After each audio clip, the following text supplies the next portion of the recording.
Dua orang mata elang atau debt collector dikeroyok sejumlah orang hingga tewas di Kalibata, Jakarta Selatan, Jaksel pada Kamis, tanggal 11 Desember tahun 2025.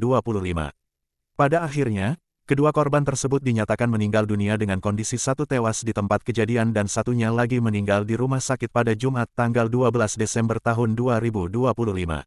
Setelah kejadian itu, terdapat ratusan orang tak dikenal datang ke lokasi kejadian pada malam harinya. Dalam konteks ini, mereka merusak dan membakar sejumlah kios, sepeda motor, dan juga satu unit mobil. Hingga saat ini, terdapat 6 polisi yang ditetapkan sebagai tersangka pengeroyokan dua mata elang hingga tewas. Anggota Polri ini juga dinilai melakukan pelanggaran kode etik berat. Lantas, bagaimana kronologi lengkap dari insiden tersebut? Berikut ini merupakan fakta-fakta terkait dengan pengeroyokan tersebut. Lokasi kejadian berada di seberang Taman Makam Pahlawan, Kalibata, sekitar pukul 15.30 waktu Indonesia Barat. Berdasarkan keterangan Kapolsek Pancoran, Kompol Mansur, kedua mata elang tersebut awalnya menjadi salah satu pengendara motor yang melintas. Setelah itu, muncul segelintir orang dari mobil yang juga sedang melintas.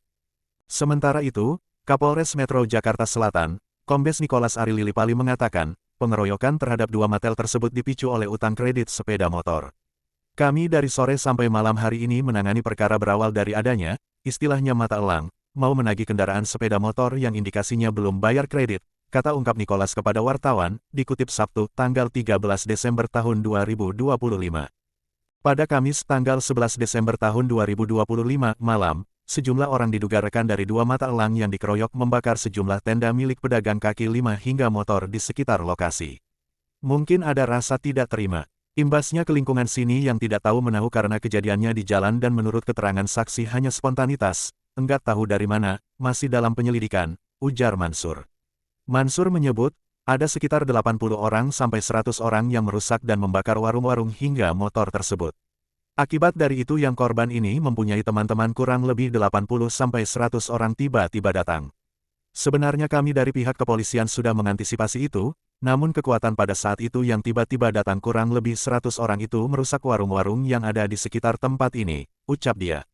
Kasudim Gulkarmat Jakarta Selatan, Asril Rizal mengatakan bahwa petugas datang ke lokasi untuk memadamkan api pada Kamis malam, tepatnya sekitar pukul 23.48 waktu Indonesia Barat dan selesai sekitar pukul 1:02 waktu Indonesia Barat. Asril juga mengonfirmasi setidaknya sebanyak 9 kios, 6 kendaraan roda 2, dan 1 kendaraan roda 4 terbakar. Pembakaran dilakukan menggunakan bensin. Jumlah objek yang terbakar 9 kios, 6 kendaraan roda 2, 1 kendaraan roda 4, ujar Asril, dikutip Sabtu, tanggal 13 Desember tahun 2025. Dugaan penyebab pembakaran dengan menggunakan bensin, sambungnya. Sebanyak 6 anggota Polri ditetapkan menjadi tersangka pelaku pengeroyokan dua mata elang alias debt collector hingga tewas di Kalibata, Jakarta Selatan. Penyidik telah menetapkan 6 orang tersangka yang diduga terlibat tindak pidana tersebut, Imbu Kepala Biro Penerangan Masyarakat Karopenmas Divisi Humas Polri, Brigjen Trunoyudo Wisnu Andiko di Polda Metro Jaya, dikutip Sabtu, tanggal 13 Desember tahun 2025.